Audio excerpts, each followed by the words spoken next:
This is tape number 2. I'm speaking with Eugene Bines. You just told me about the Polish soldier who had orders to kill you at midnight. What happened at 12 o'clock? At 12 o'clock, we started to hear shots, boom, boom, boom, boom, boom, for a few minutes. So I knew it's true, yeah. And we picked ourselves up and we left.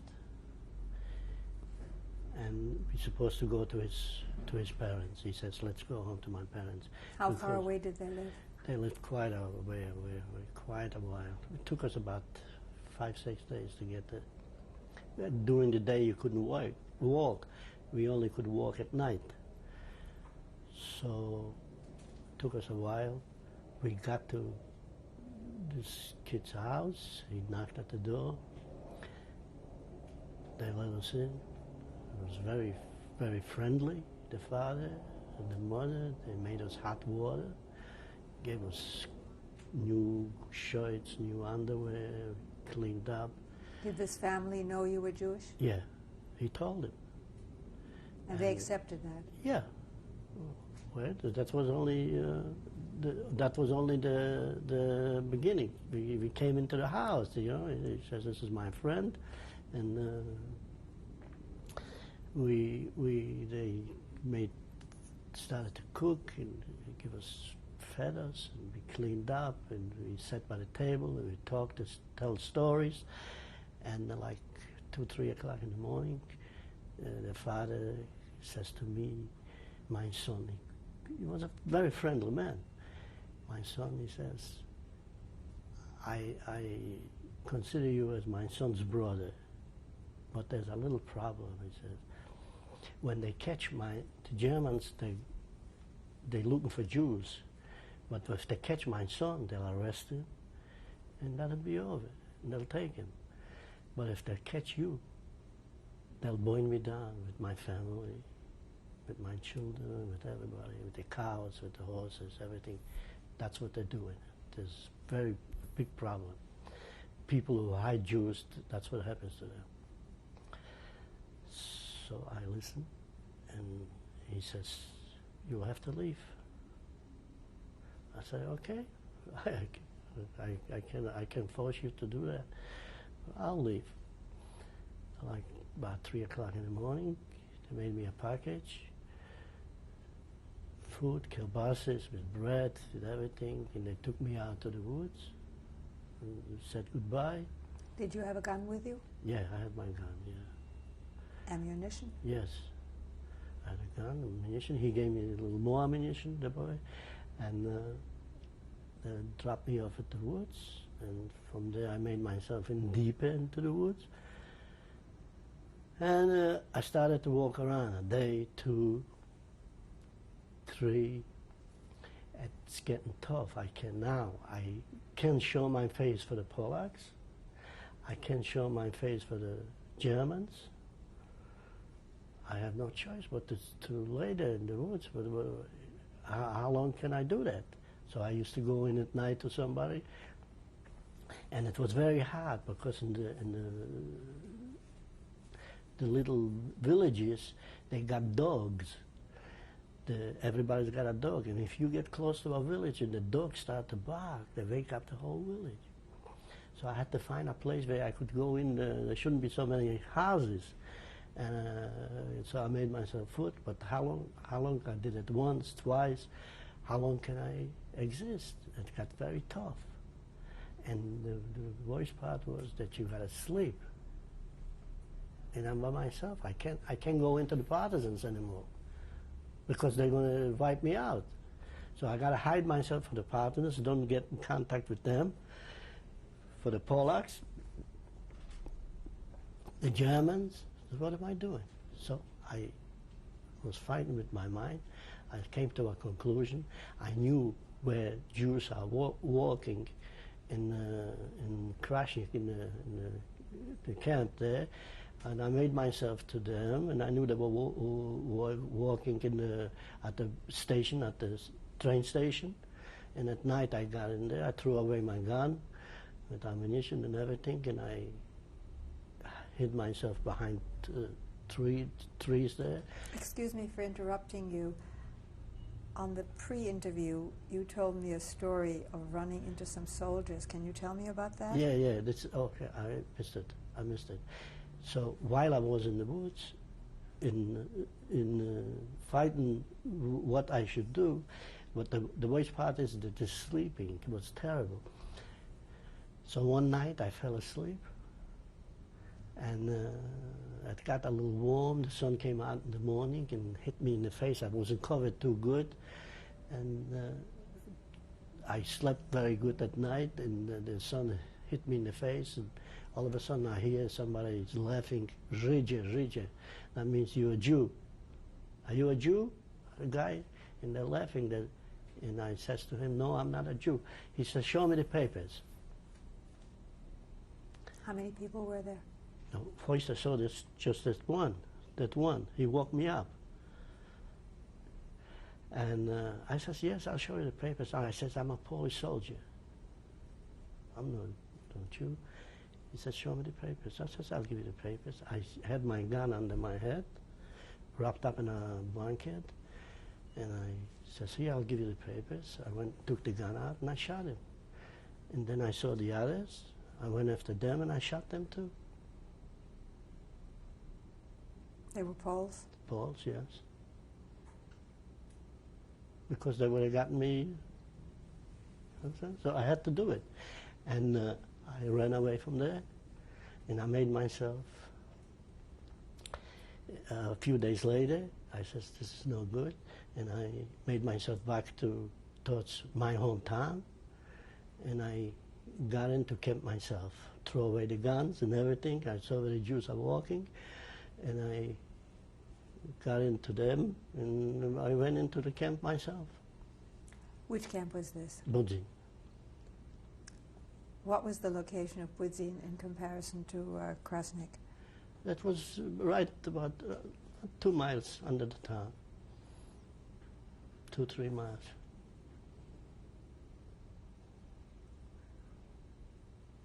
Did the inmates of Budzin have any identification? Or could you just mingle? No identification. You just mingled. I hid myself and I came into work. They didn't know. They were counting, but we got it.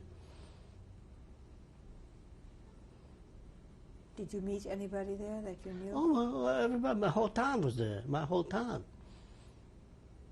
Did you get any news of your mother and brothers?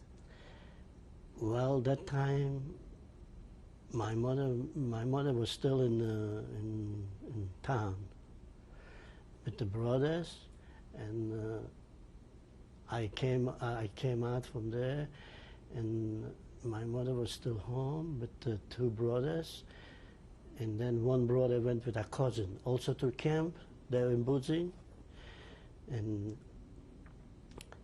then they gave out orders that all the Jews have to leave the town, and they had to go report to Zaklikov.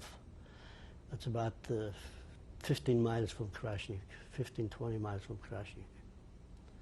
And I got a Polak, and he took him there. And that was the end of my mother, seeing my mother. That was the last time I saw my mother.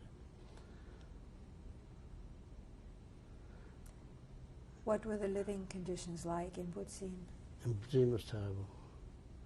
Just awful. We had that Oberschafierer, that Fikes, he was a monster. He was unreal. He was killing Jews like there was no business. If somebody ran away or somebody was missing, he took out 10 people and shot.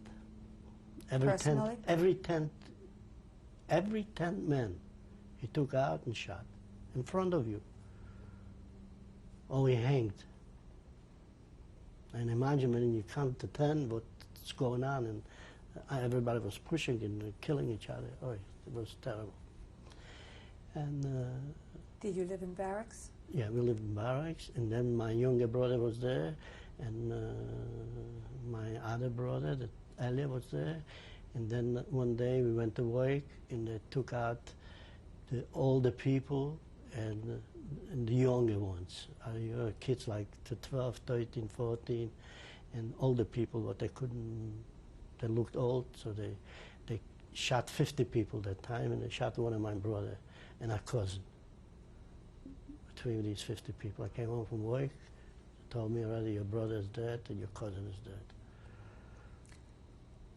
When you speak about work, what kind of work were you doing? We were working for Henkelwerk. What kind of a factory was this? That was an aeroplane factory. What specifically did you do? They put us through a school we had to fix. Mostly we fixed like wings, the tails, whatever it was broken on an airplane. They taught us how to do it, and we had to work. And if you did something wrong, they split your head in 5 pieces. Did you know about any attempted sabotage? No, you couldn't sabotage anything. You couldn't, because if you did one thing wrong, there was nothing to sabotage, because I don't think we fixed them right anyway. You know, they were beating the hell out of you, so we didn't know what the hell we were doing. But we did it. It went through our inspection, and whoever they said they brought somebody back from the inspection, and if it wasn't good, they beat the hell out of you. So we did it. We had to do it right. Were there both men and women in Butzi? No, just yeah, there was women too. Did they work in the airplane factory also? They worked in, yeah, I think they worked inside, and it was a big place. We worked together. I think the women were working in, by the camp. There was not too many women, but there was a few women, quite a few women. They worked near the camp, cleaning the houses. Were you still in your own clothing, or had they provided? Yes, we had civil clothing. And then they turned this camp into a concentration camp.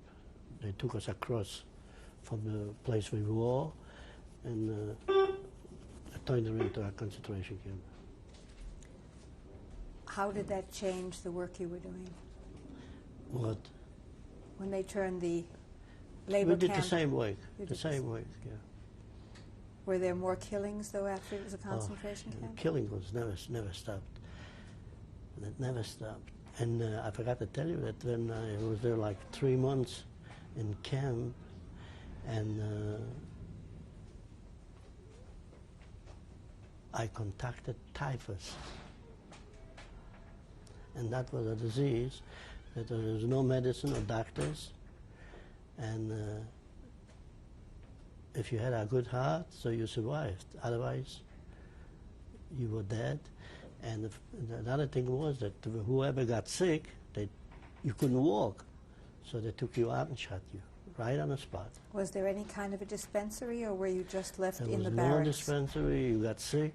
If you didn't come out to go to work, they cleaned out whoever was left in the barracks.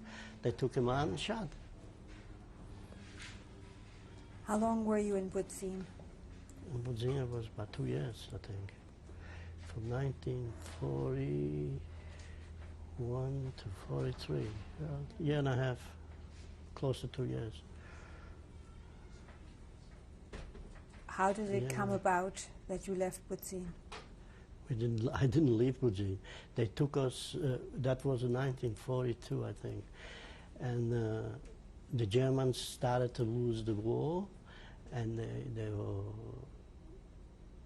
rumors that whatever we could hear, that they going to move us away. So they asked for volunteers. So whoever wants to go, we're going to go, and we're moving a few hundred people. So we were 100 people, and they took us out, and they took us to Radom. And that was How did they transport you there? On trucks. They took us to Radom, and that was a good help for us, because in Radom was good. We worked together with Polacks. And was Radom also a labor camp? A labor camp, yeah. And we worked in a factory where they were producing guns, handguns mostly. And there was a lot of... Did you walk there in the morning and walk back to the camp at night, or Yeah, how were you yeah, we transported? walked. We walked. It was not far from the camp. And what were the living conditions compared to The Putzin? leader was very good. And Radom was good. The people who, the people from Radom, they had it not bad at all. Not bad, because the ones that remained, they had money. Whatever, if somebody had money, you could buy anything you wanted. And we didn't see this already for almost 2 years. When you worked in the gun factory, were you actually paid as a Jew? No, no. We don't pay. Lucky we got a piece of bread. Who asked for pay? Who would you ask for pay? We were animals. There was no pay. That's all we got paid, is a piece of bread and a little water in the morning. Was there coffee. any interaction between you and the Polish people Yes, at work? yes. Yes. How did they react to your imprisonment? Did they show any kind of sympathy? There's no sympathy. No sympathy. Everybody on his own. They couldn't do nothing, and they didn't want to do anything. To me, it looked like they didn't help much. We had to suffer. That was Radom, and was there. Was there any kind of resistance at Radom that you know of? No, there was no resistance at Radom. After Radom, they took us. That was already 43, I think. We were there till about 43. And from there they took us out. But that was already when the Germans, the Russians were advancing, I think. And they took us, from there they took us to Auschwitz. We were on the way to Auschwitz. Again by truck? No, halfway by foot. And we were made by 2 days after, we stopped in a place and they took us on trucks, on train, and they brought us into Auschwitz, to the platform in Auschwitz, to the station. Did you come to in the on train cattle station. cars? On cattle cars, yeah. We came into Auschwitz, and there was, we were the first Jews, I think, that they had an order to bring out the able-bodied men and bring it to Germany, because the Americans were bombing Germany already to hell, and they ran out of manpower in Germany. So they took out the young guys and the healthy people, and they shipped us to Germany. When you say they took out, were you actually taken into Auschwitz? We were on the platform, on the train, on the station, on Auschwitz station. You saw the sign Auschwitz? Yes. And on the platform, they took us out and they put it in a train, and the others stood on the other side, and they took us and they shipped us into Germany. At that point, did you consider yourselves lucky that you weren't taken into Auschwitz? Did you know we what didn't Auschwitz know. meant? We didn't know what was going on there. We didn't know yet. We heard rumors, but nobody was going to believe what's happening. We went there like cattle. We didn't know where we were going. But they took us into Germany, and they took us to a little town in Weihingen, Germany. And when we got there, the next day we went back to work right away. We were working, we were making bunkers, for the airplanes, the holes. What kind of living quarters did you have at It was Weihingen? better. It was much better. That was Barracks again? we got better food in Germany, and a lot of German people brought out food, and we were going to work, and they left it by the road, so we could pick it up. Germans.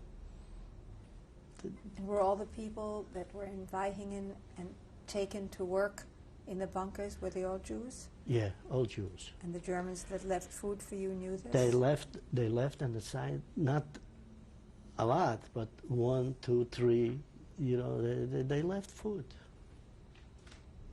One time I went to grab the food. I saw that a woman put down something. So when I got there and I tried to grab it, and there was 1,000 people on top of me. But I survived. I got there first. How did this make you feel about the Germans? That they were actually How could you make it feel? That was acting German. We couldn't figure out anyway what's going on. We didn't know. We didn't know what's going on, actually. Approximately how long were you in Weihingen? About 6 months, I think, 5 months, maybe 4 months. Working on bunkers all the time? Yeah, we stayed in water. It was bad, but it was good. We had food. It was better. It was in Germany, and we didn't get killed like that. They didn't shoot. It was a real camp to work. You know, we worked under the conditions. Was better than in Poland. Were you at any point given any new clothing or shoes? In Weihingen, I was there only a short time in Weihingen. And from there, they asked for 200 people, and the people who came with us from Budzin, we started. I had my father's 2 brothers, and I had the 2 brothers. One had 2 sons, and I had 3 sons, and one they killed on the road. And the other guy had 1 son, and we formed to 200 people, and they came with me. We all went together, and they brought us to Hessenthal, not far away. That was near Stuttgart, the Schwäbisch Hall, near Stuttgart. And over there, it was very good. It was fantastic. They worked, the people worked at an airfield. There was an airfield in Hessenthal. Airplane airfield, and they worked there. And what kind of living conditions did you have there? It was good. It was better. That was very good. Can you describe? It was a working place. We worked and we got food. In the beginning, I was in the kitchen. I was a cook, and then they asked. So I took care of my family. And then they asked for a butcher, and I never volunteered before for anything. And this time I said I was in Germany. I said, let me volunteer. And I volunteered, and I got a job. And they took me into a town in Germany, in Schwäbisch Hall. That was like 10 miles away from the camp where we were. This was in Hessenthal, and Schwäbisch Hall was a little town away. And they took me in there. They gave me a new shirt and everything, and then Entladung, and I worked in a slaughterhouse, in a German slaughterhouse, for this German. And where was the meat that you slaughtered destined for? We were selling to the people. He was a butcher, the guy, and I helped him cut. Work with it. And there were a few anti-Semites there too, but they didn't like me, but I didn't pay attention. I did my work, and I had it good here. At night, did you have to go back to Hessenthal? Yeah, a guy was bringing me in and bringing me to work and take me home. And then after a while, that the German says, what does he have to stay there? I'm a German too. He's not going to run away. I'll take care of him. So they made me a paper and a passport, and I was free almost with a bicycle, and I used to come and go from the camp to the place and go home by myself. At this point, did you have feelings that you would survive the war? I knew that I had a chance because I ate in the boss's house, and we listened to the radio, and I listened, and I knew where the Americans are and how the war is coming. They were not much, but whatever I could hear. They didn't hide anything from me. And he was a very good man. Were the Germans hoping for the war to end soon, or No, did they you still didn't. have You didn't. hopes for the future? We didn't know anything about it, that they're losing the war. I didn't know that they're losing the war. This they didn't say. You know, what we understood what's going on because they were bombing the hell out of them. So that was our best medicine of the day. If they didn't feed me, this was enough. You stayed So healthy? we lived with hope. You stayed healthy? Yes, I stayed healthy. I worked. And he had a daughter, and the daughter used to give me chocolate and this and that and bread and cigarettes.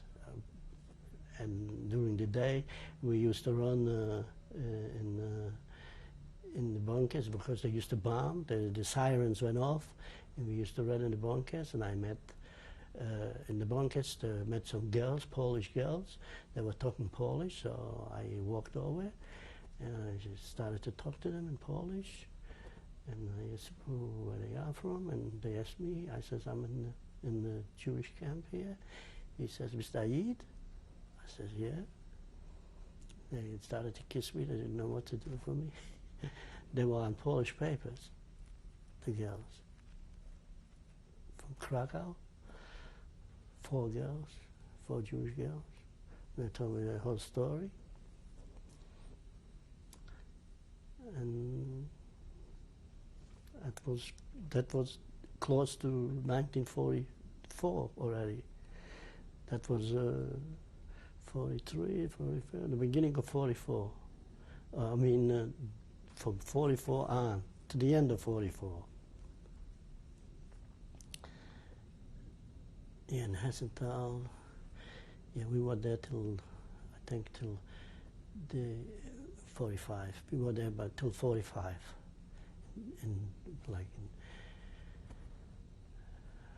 Why did you April, have to move on from there? From there, because the Advents, the Americans or the Russians, I don't know which way, but that was the Americans, and they took us in deeper to Germany. And they brought us in, that was in the end of in the beginning of 45. And they took us into Dachau. And in Dachau we were there like, it must have been 2 months, maybe less, and we were liberated. What did you see in Dachau? We were in Allach, Dachau Allach. The stories the people tell us, it was terrible. And we were not actually in Dachau. What is Dachau Allach? Dachau was a camp in the city. That was the first camp they ever built, and that was terrible over there. They were torturing people unconsciously, unbelievable what they did there. But cremate and all kind of things. And Allach was like a working camp. But when we got there, the Germans were already in a tumult. You know, they didn't know what they were doing, and we stood there. We were there about 2 months, and the war came to an end. In May, we were liberated. Right now, I have to interrupt you for a tape change. Very good.